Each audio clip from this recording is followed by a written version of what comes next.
Welcome, guys. My name's Dan. I'm sitting here with my friend Chris.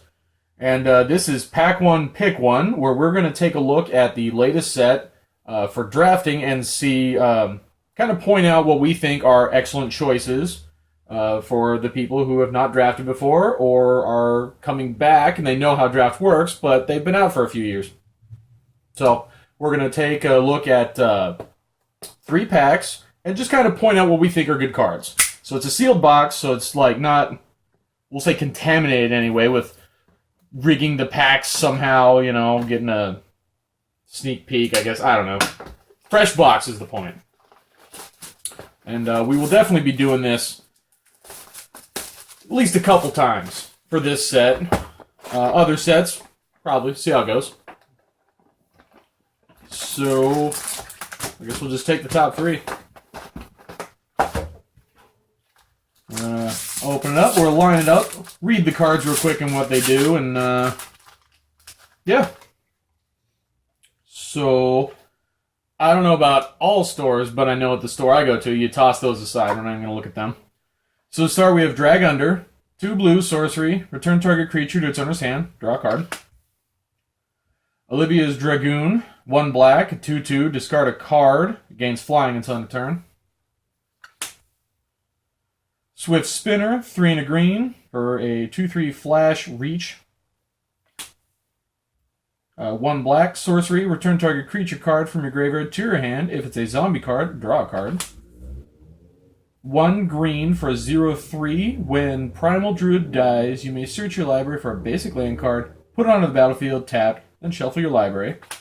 I'm going to say right now, I have seen that one played in draft. It does look pretty nice if you're playing more than 2 colors, which a lot of people do, apparently. Fiendbinder, 3 and a white for a 3/2. When Fiendbinder attacks, tap target creature defending player controls. Contingency plan. 1 blue, look at the top 5 cards of your library, put any number of them into your graveyard, and the rest back on top of your library in any order. Stensia Innkeeper, 3 and a red for 3/3. When Stensia and Innkeeper enters the battlefield, tap target land and opponent controls. That land is not untapped during its controller's next untap step. Ironclad Slayer, 2 and a white. When Ironclad Slayer enters the battlefield, a lot of enters battlefield triggers. That's always nice. Enters the battlefield, you may return target aura or equipment card from your graveyard to your hand. I'm getting to the uncommons. Savage Alliance, 2 and a red for an instant. Escalate, costs 1 more for every option you pick and has 3. Choose 1 or more. Creatures target player controls gain trample until end of turn. Savage Alliance deals 2 damage to target creature, or Savage Alliance deals 1 damage to target each target creature and opponent controls. Weaver of Lightning, 2 and a red. Reach, 1/4.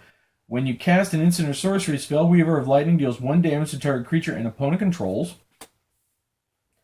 Clear Shot, 2 and a green, instant. Target creature you control gets +1/+1 until end of turn. It deals damage equal to its power to target creature you don't control.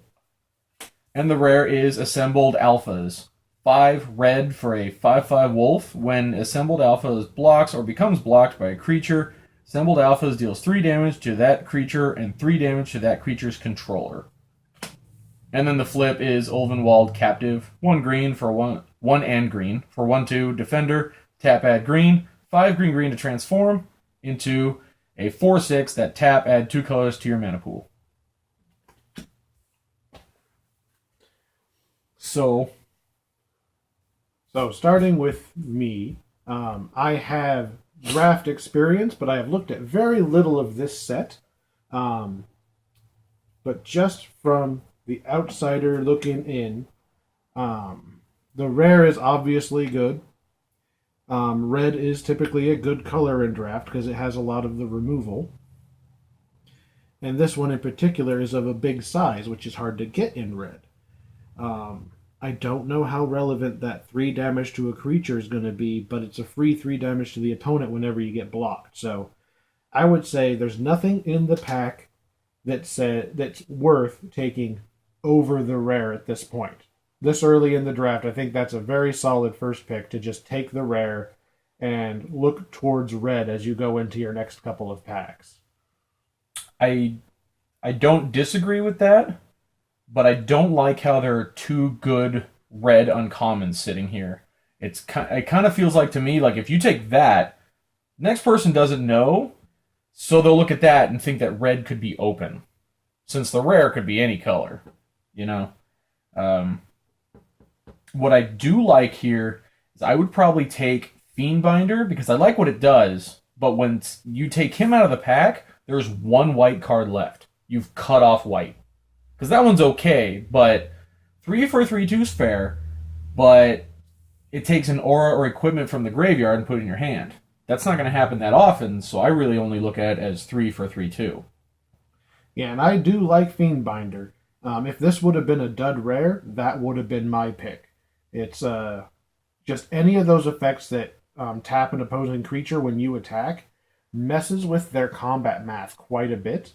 So they can't just leave back the one thing that could have defeated it. They have to leave two things back every turn. Otherwise, you're just going to coast on through. So, and that if you have multiple creatures on the attack, you're going to end up with just that guy, causing your opponent to not attack with anything just to maximize his blockers. You're going to put him on the defensive, even if you don't end up attacking with it. And if this set has any way to give him flying, I see that there's a card talking about equipment and auras, so it might not be out of the question to give him flying, and then your opponent's best creatures now out of the blocks every turn.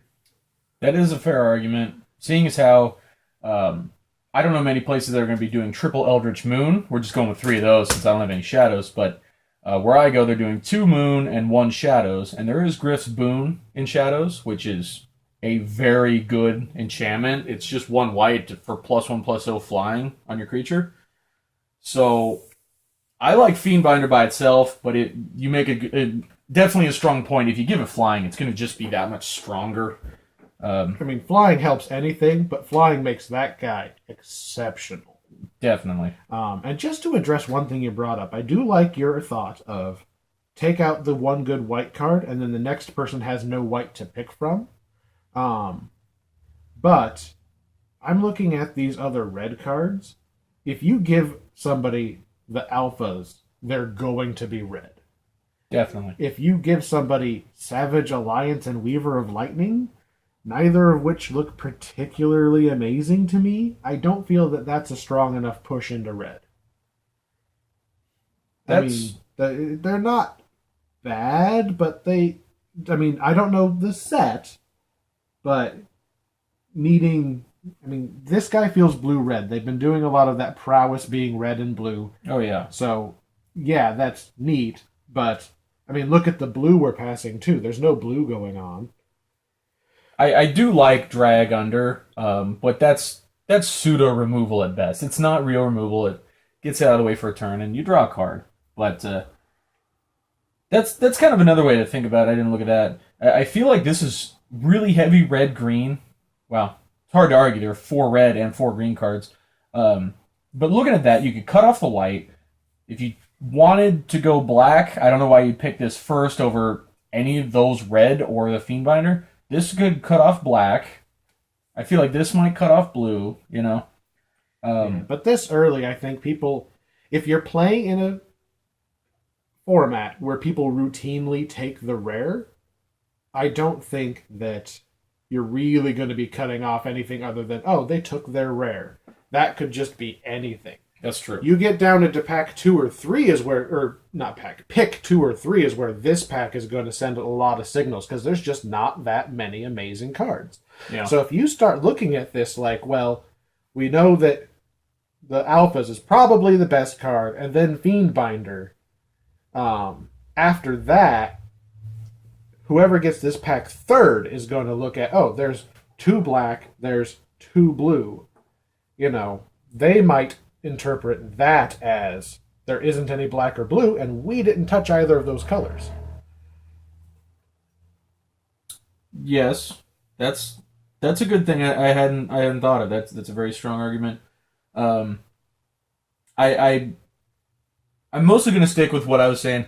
You take Fiendbinder first, you cut off white, and then I'm kind of thinking there are 3 good red cards from the beginning. So if you took the alphas, like you would say, or are saying, good card, then the next person could be playing red. So the second pack coming towards you from them, they might be taking red from you. But I'm thinking if you take the white, aside from cutting off white, it makes them have a difficult decision. It continues to send it down. So the next person, if the person on your left took the alphas and they want red, because let's just say we're now on pick 3 and that's what's left. Both of those are very fine red cards. This one, more of a defender. It's got reach. The added ability is not super relevant. But Savage Alliance, I feel like, could be very game-changing because it has 3 different options. It plays different roles. And if you want, you can pay 4 and a red to do all 3. But, I don't know. I get what you're saying. So that would be your first pick, for sure. Yeah, I'm not seeing anything that draws me in more than the big body with an extra relevant ability.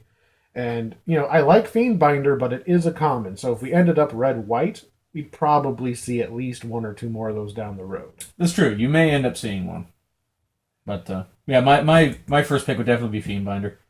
I am a little biased towards red. I don't care much for it. I usually play white-blue, but I'll just throw that out there for the sake of being fair. But, yeah, definitely, I like these 4, the Primal Druid, and, I mean, if this is what's left, I'd probably take Dragunder. But, Yep, not a game-changing pack by any means, but... not so much. So. You're not going to drop from the tournament on this one. No, not really. The Swift Spinner's not bad either. Now to think about... 4 is a little high, but a 2/3 flash reach. It's green trying to have removal without having removal. Pretty much. This is a set that's very... not set. Block. I don't even know if they're still calling it block anymore with 2 sets per... whatever. Well, I'll still call it a block. This is very heavy on the white-blue flying spirits. So, that spider could be quite relevant in draft. Second pack. Get rid of those. Okay.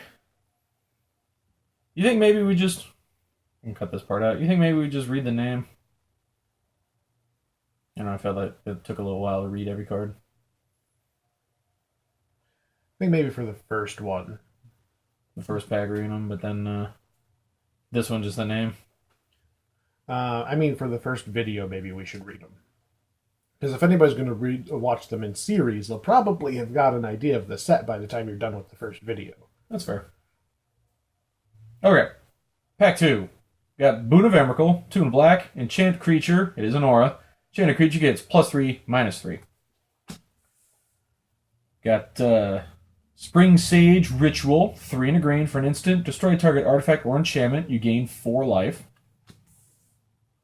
Tattered Haunter, I do enjoy this card quite a bit. 1 and a blue for a 2/1 spirit. It's flying. Can only block creatures with flying. Kind of a downside, but early pressure. 2 and a green, or Woodland Patrol, 2 and a green for a 3/2 with Vigilance.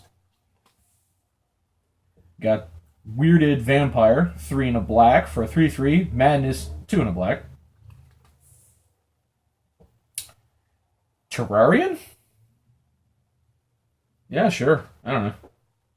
1, it's an artifact. Enters the battlefield tap. 2, tap, sacrifice it. Add 2 mana and any combination of colors to your mana pool.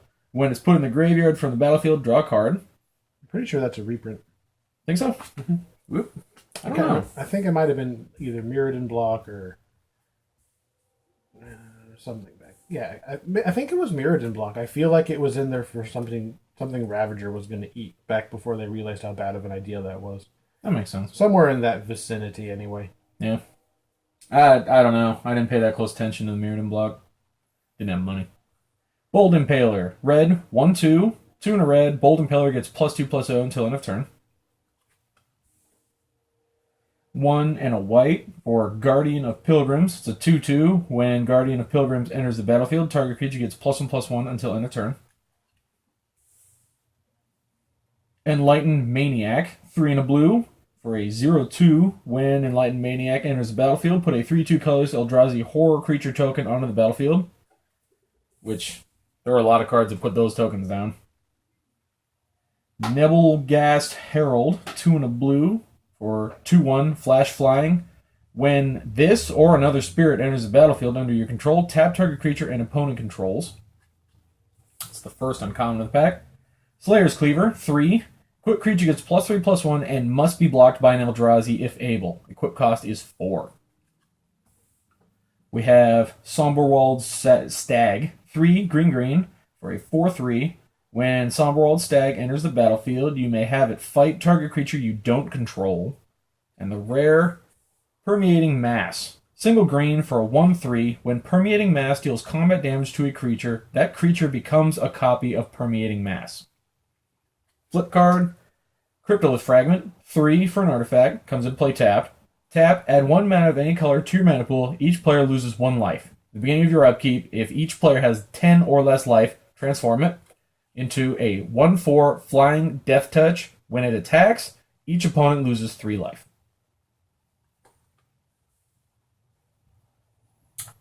I guess I'll go first this time. I definitely like the Herald here.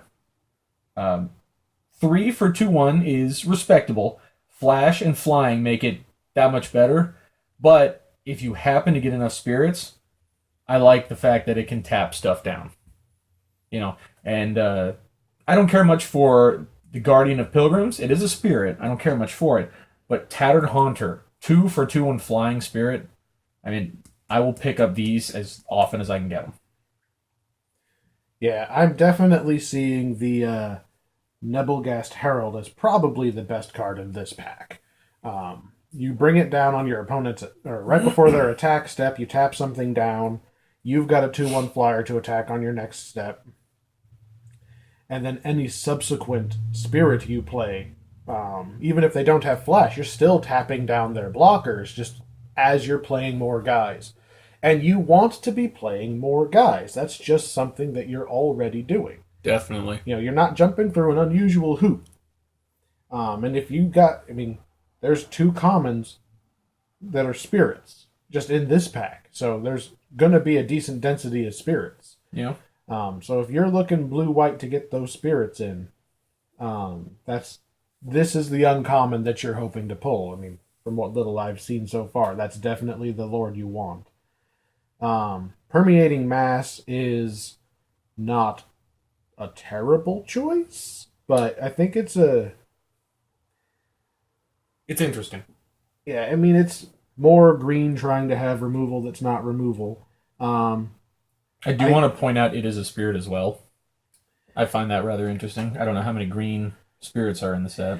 Yeah, I think that my problem with Permeating Mass is that even if you lived the dream and you played it down and it blocked some dumb thing of your opponent's that, you got their rare with it and you said, haha, now it's a Permeating Mass. Now they have a Permeating Mass. And it's going to block your relevant stuff. And you're green. You're going to be on the ground ramming into things more often than the opponent. Ideally speaking.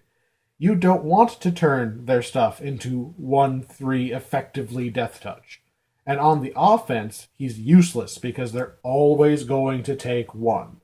They're going to take 1 or they're going to block it with something that kills it and they don't really care that it turns into a 1/3.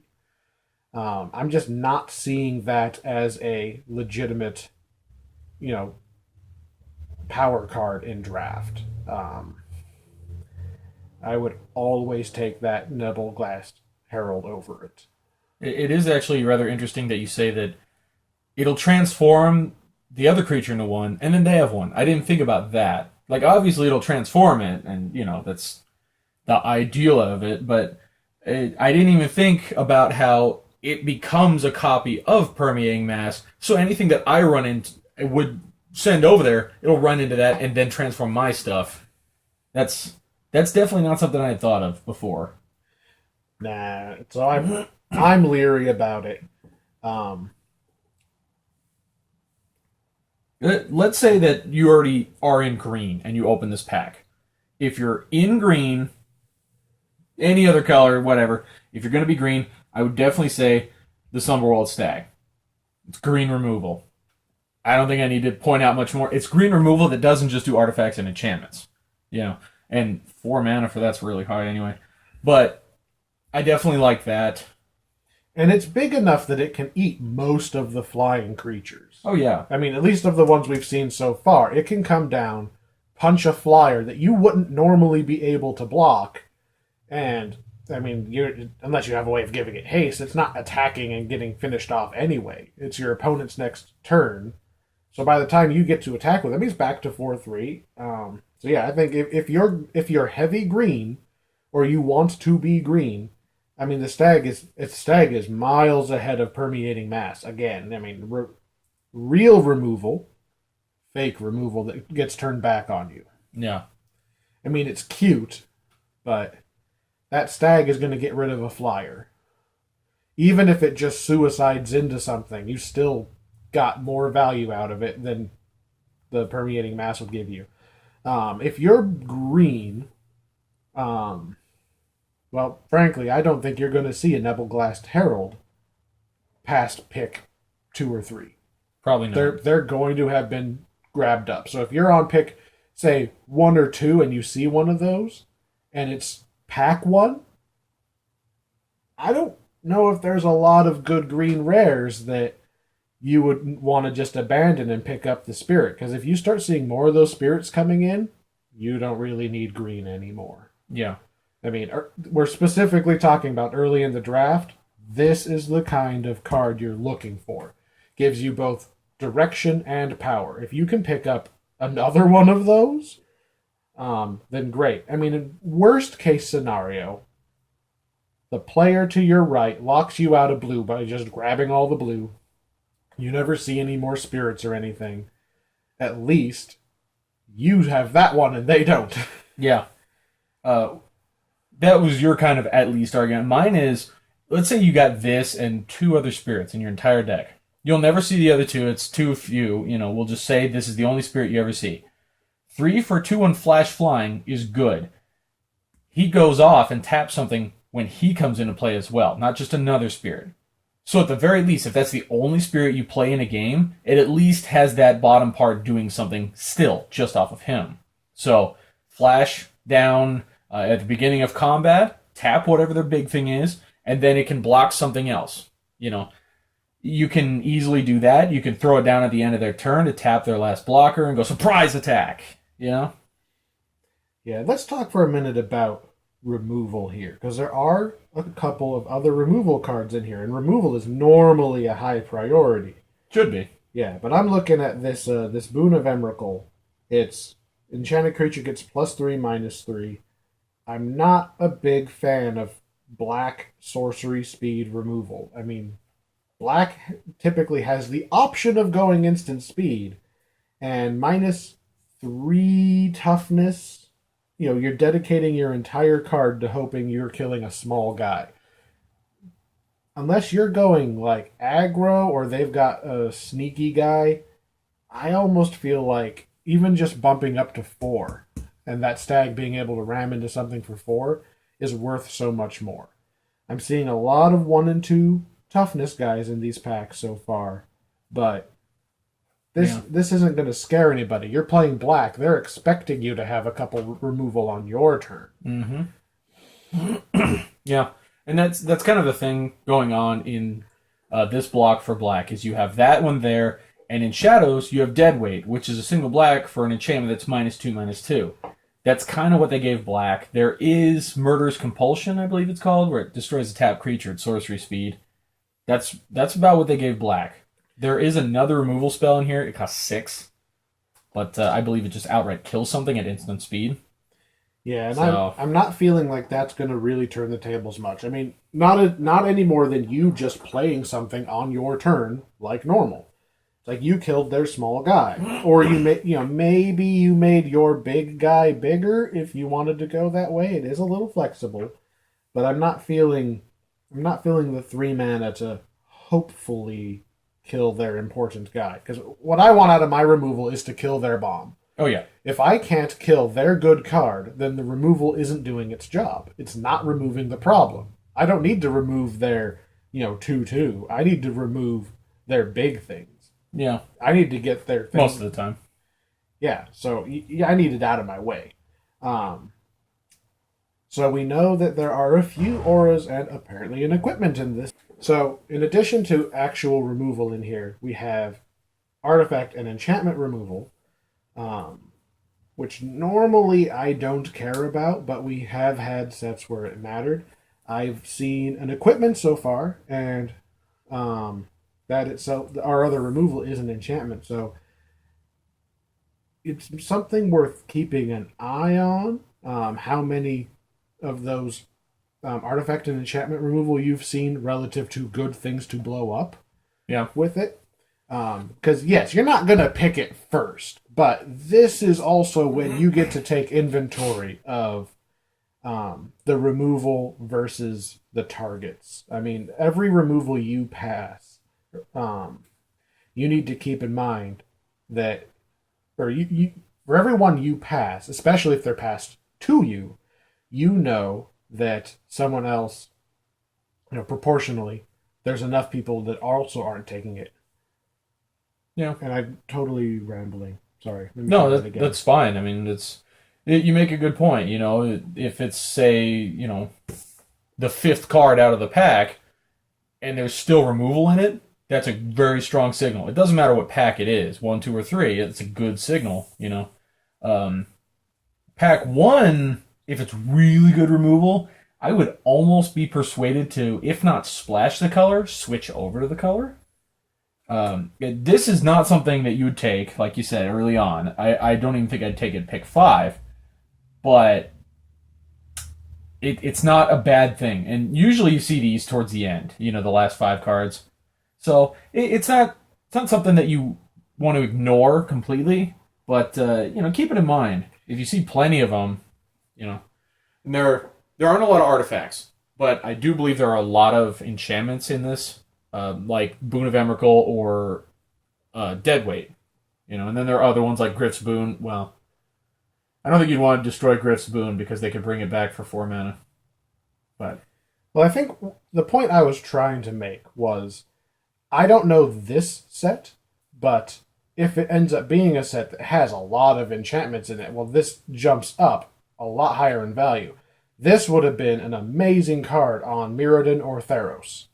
Just even at 4 mana, blowing up an artifact or enchantment, that's just blow up your card of your choice on either of those 2 places. Just about. Yeah, so, I mean, just in this pack, there's an enchantment and 2 artifacts. And Terrarian's not exactly a high-value target, but if they neutered one of your guys, and you could unneuter it at instant speed, you mentioned earlier that this is the black style removal right now. Pretty much. So if this is the normal removal, and you're playing things that are fat enough to survive this is a huge swing. Yeah. Just, your guy comes back out of nowhere, and even that 4 life, even the 4 life makes a difference in draft. It is a nice buffer. I've had a lot of games come down to those last couple of life points, and if this is a set where this is something you're doing anyway, it's tacked onto an effect you want. It's just upside. That's fair. Especially if you got to do with flyers playing green. Yeah. And I'm not worried about 4 mana for this, because it's not something that I'm trying to keep mana up for all the time. This is an effect that, if I want to do that, I'm going to make a point of it. As opposed to counterspell mana or, murder mana, which you feel like you want to keep up at all times to maximize the timing on it. You can wait for the right moment for the Spring Sage Ritual. It can sit in your hand. You don't have to worry about having the mana up for it, because it's going to come down and be a surprise that you've got it in your deck sometimes. Just surprise, there's artifact and enchantment removal. You don't normally see that in draft, and it can be big. Yeah. Especially if there's more equipment like this Slayer's Cleaver. I wanted to mention this earlier, that I probably wouldn't take this card until pick 5 or 6. just because of the 7 total mana that's going to take to get on something. But you start lining that up on things like flying creatures. A 5/2 flyer is scary on its own. Now it's got a bit of evasion that it can only be blocked by Eldrazi. Must be blocked by Eldrazi. It can still be blocked by other things. Okay, so they have to double block it if they want to block it at all. Yeah. But still, you've got to have flying Eldrazi if you're getting that on your spirits. Oh, yeah. So that's really limiting you. So if I've already picked up my spirit strategy, I might pick up that +3 bonus. But right now, not to belabor the point, but from earlier, there's no way we're not picking that. Yeah, right now. First pick, I'm pretty sure we're agreed on that. This guy, every time. If that's not there, I would go with the Tattered Haunter. Yeah. Short of the Nettle Blast, or Nebilgast. Too many consonants in the wrong orders. Yeah. It is kind of a weird one. Yeah, I'm feeling that stag. Decent size, kills something. Green's a pretty easy color to just play stuff and attack. So it's a pretty safe start. And especially if you're throwing this sideways, to the next couple players, they're going to see that green rare is probably table. And maybe if you're lucky, that'll knock a couple people out of green because they don't think there's any green cards. Could be. Yeah. I mean, we did just bash that one kind of heavily at the beginning of this pack, but yeah, it's a fair argument. Just keep in mind. Sorry, but keep in mind it will turn their creatures into mass, which they can turn your other ones into. Yeah, it's kind of sad that its best use is to hopefully keep other people out of your color. Yeah. Yeah, I'm definitely going to keep that in mind because I didn't even think about how their creatures turn into it as well, and then it can just chain reaction like crazy. But, all right. Pack 3. Get rid of these guys. So we start with a Dawn Gryph, 2 and a white for 2/2 flying. Nice and simple. Good card. I'd take it. Not first, but... we have Brazen Wolves, 2 and a red for 2/3. When it attacks, it gets +2/+0 until end of turn. We have another Cemetery Recruitment, 1 black, return a creature. If it's a zombie, draw a card. Sorcery Speed, we've seen one of those in this video. We have Crossroads Consecrator. For green, you get a 1/2, which I kind of like it already. Green and tap it. Target attacking human gets +1/+1 until end of turn. Thraben Foulbloods, 2 black for 3/2. Delirium. Delirium means you have 4 or more different card types in your graveyard at the same time. It gets +1/+1 and has menace as long as there are the Delirium requirements met. Delirium's kind of wordy, but I mean, they kind of had to. You could have just read the card. Could have. I could have. I have no argument to that. 1 in red for a 2/2. Vanilla vampire. A grizzly bear. Grizzly bear cost 3, didn't it? Grizzly bear cost 2. Okay, good. I feel less dumb. 4 and a white for 3/4 lifelink. We have Field Creeper, 2 for a 2/1. No abilities, but it's colorless. You can put it anywhere. 1 red for a 1/2. 2 and a red. Oh, it's a Bold Impaler. We've seen this. It gets +2/+0 on the turn. First uncommon, Long Road Home. Long Road Home for 1 and a white. It's an instant. Exile target creature at the beginning of the next end step. Return that card to the battlefield under its owner's control with a +1/+1 counter on it. We have Crop Sigil, a green for enchantment. At the beginning of your upkeep, you may put the top card of your library into your graveyard. Delirium, 2 and a green. Sacrifice Crop Sigil. Return up to 1 target creature card and up to 1 target land card from your graveyard to your hand. Activate this ability only if there are 4 or more card types among cards in your graveyard. Then we have Drownyard Behemoth, which I actually like that art. I don't think I've seen this guy yet. For 9, you get a 5/7. It's an Eldrazi crab. Has Flash and Emerge, 7 and a blue. You may cast this spell by sacrificing a creature and paying the Emerge cost, reduced by that creature's converted mana cost. Drownyard Behemoth has hexproof as long as it entered the battlefield this turn. And for the rare, we have Collective Effort. 1 white for sorcery. Escalate. Tap an untapped creature you control. Pay this cost for each mode chosen beyond the first. So you get 3 options. Choose one or more. Destroy target creature with power 4 or greater, or destroy target enchantment, or put a +1/+1 counter on each creature target player controls. Flip card, Lone Rider. 1 and a white for a 1/1 first strike lifelink. At the beginning of your end step, if you gain 3 or more life this turn, transform Lone Rider into it that rides as 1. It's a 4/4 first strike, trample, lifelink. This is a super pack for white. These two, and I really like Dongriff. That guy too.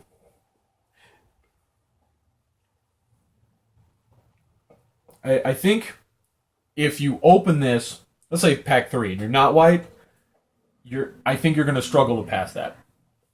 See, I wasn't that impressed with it. No? Like, I see it as, it's a removal, and it even tacks on that possible enchantment destruction that I was mentioning earlier. Mm-hmm. But it's, again, sorcery speed removal, and if you want to do anything fancy with it, you end up having to tap untapped creatures you control. So even giving yourself the counters on all your guys, you're leaving your guys tapped. So I'm looking at it like 3 mana, destroy a creature with power 4 or greater, which is still good. I'm not saying I wouldn't still take it. I'm not as excited about it. No. And I personally hate flip cards. So, I mean, I like the thought of this Lone Rider guy, but plus in limited, you can't really control how much life gain you've got. So short of trying to draft a life gain strategy, you're not going to flip him reliably enough. He doesn't really feel like a good build around me uncommon like that Flash Spirit was. That's fair. And I like Long Road Home, but again, I like it in Constructed where I can abuse it. Not here where I can hope that I have a target that's not terrible. I mean, at best case scenario, I'm blinking something that had a negative enchantment on it. I'm, dodging a removal spell. Legitimate things to do, but it's ultimately reactive. And if you've got a well put together deck, you're better off with another mediocre guy than hoping you draw your protection spell for your one good guy. I think your consistency is more important than the potential, haha, I made my rare blink out of the way and now it's even bigger. Yeah. I mean, yes, that's cooler, but it's going to happen maybe once the whole night if you're lucky. And and you're depending on getting a cool rare to use it on in the first place. So, definitely better taking like the Dongriff over that. Yeah, I don't like that at all. I like the other 4 white cards, but definitely not Long Road Home. Yeah, I will abuse that with Manifest all night long, though. Oh, of course. Not seeing anything terribly exciting in black or even the red ones. I do want to point out that the only thing we have in blue is the Behemoth, and it's not even really blue. Its emerge cost has a blue in it, but... Yeah, we have not seen very good black or red stuff. Or until this pack, we didn't even really have great white. Yeah. I don't even think blue was very strong. I think just the second pack had good blue. Yeah, the second pack was very strong blue. Well, let's talk about Emerge. Emerge is probably the most explosive and strongest strategy I've seen in Limited in a while. Yeah. If you can get that to line up, I'm just so he costs what, 8 to emerge? Yes. So any old 4-drop, yeah, you could follow up. Let's say you do it to Dongriff. I'd do it to that too. Make him cost.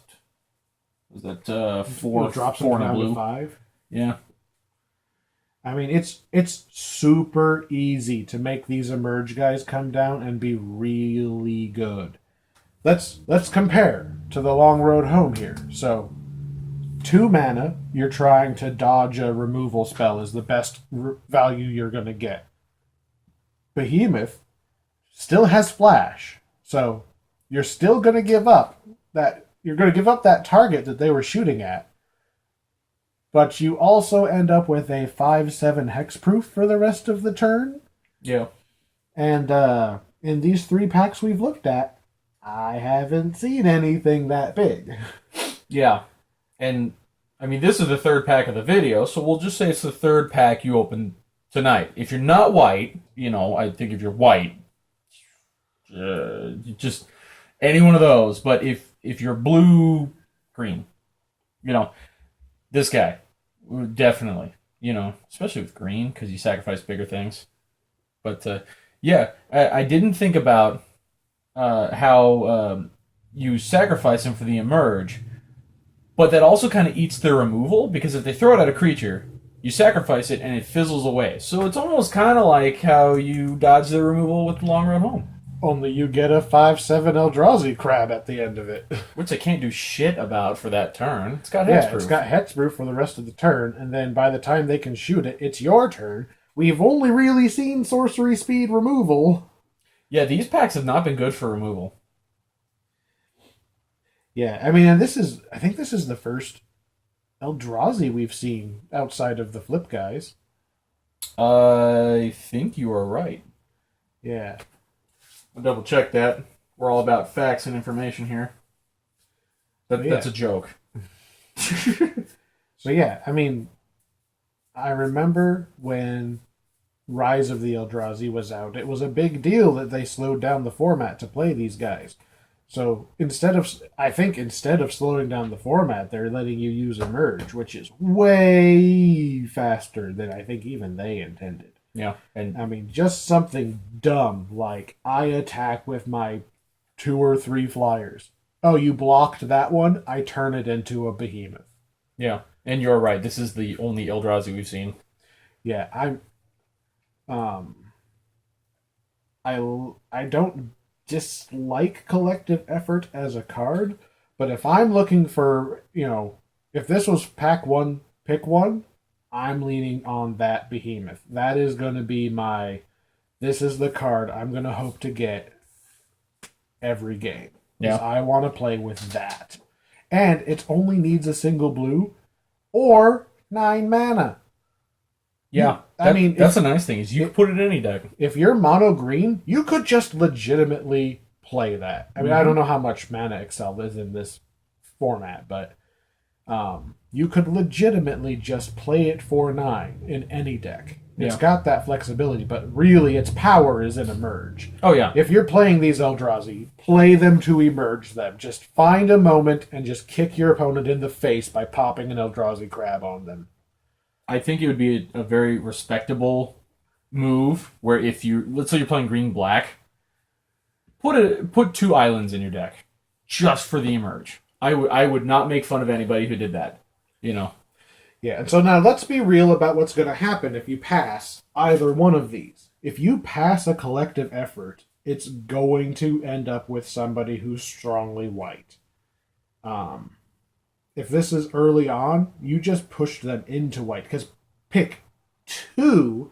I mean, like, if I made this disappear, there's not anything else that's drawing me in other than collective effort. And it's a rare, so even if you handed it to somebody who got an awesome first pick rare, well, now they also got a decent second pick rare. They're not giving up their rare even if they have to switch colors.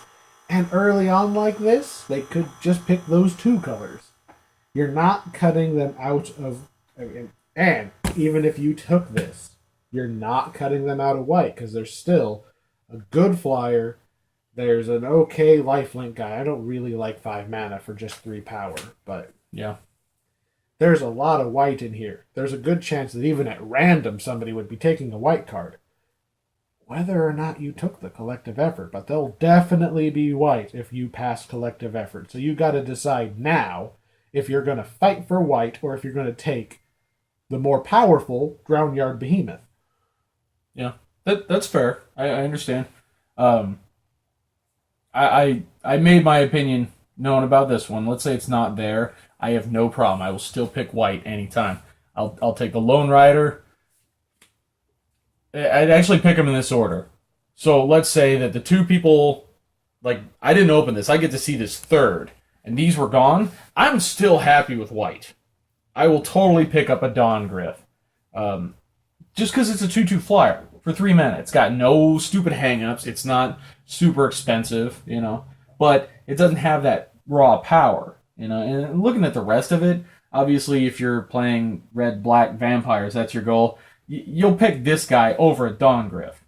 But I definitely like... Yeah, if you're pack 3 and you're already red-black vampires, you got some okay choices, but at that point, you already know what you want. Yeah.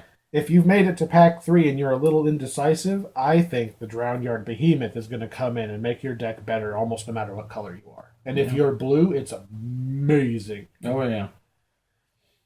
Yeah, I definitely want to stress how easy it is to splash blue for it, too. So, white-black, an island or two. But, yeah, if you're already vampires, I mean, you'll take the Falcon Wrath Reaver or the Bold Impaler. You're not gonna look at those.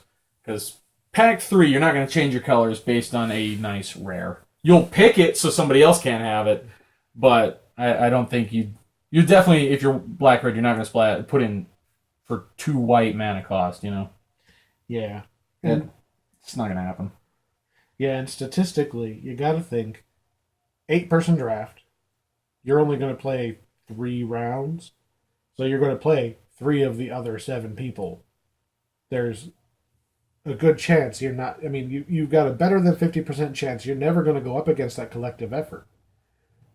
So I don't really mind passing the collective effort. It's a rare. It's only going to go to one person. I'm 50-50 shot I'm not even playing them, and then they have to draw it. Whereas that Drownyard Behemoth, I get to play with every game, and it will always be good. Yeah. The reverse of that is you could say, you only have one, just like they only have one collective effort. But details, not so important. But yeah, I mean, it's good. I mean, if removal is definitely good, and I wouldn't say anyone's wrong for taking collective effort. I personally am just a little leery on the sorcery speed, and to escalate, you got to tap your guys down. So really, in my mind, the best time for collective effort is you knock out one of their 4/1 early guys, tap down your 2 guys you've got left, and then you've got a breather turn in there by taking out their only creature, and now your guys are slightly bigger. But just like we mentioned with the +3, -3, I'm leery about these ones where it limits you on what you can destroy. So 4 or greater, yes, that's going to blow up most of the Eldrazi, and that's important. I like this way better than +3, -3. But it's not going to kill that 2/1 flying spirit that's coming at you. Of course. It's got nothing that can touch it. Right. Whereas, 5/7 might be able to counterattack. Yeah. Force them to block just because you're taking such big chunks out. And it came down a mere turn or 2 after with Emerge. It's not a 9-mana card. It is a 5-drop if you've got your deck going. It is a 5/7 flash for 5 is what you're really looking at right there. You'll want to emerge as much as possible. But, well, my picks in order of availability, your pick. So that's what we would go with. If you guys found this informative, leave a like, share with your friends. We're kind of trying to help players who haven't drafted before, or, they're just going to kind of want to take a look at other opinions, So there you go. Share it with your friends. And thank you guys for watching.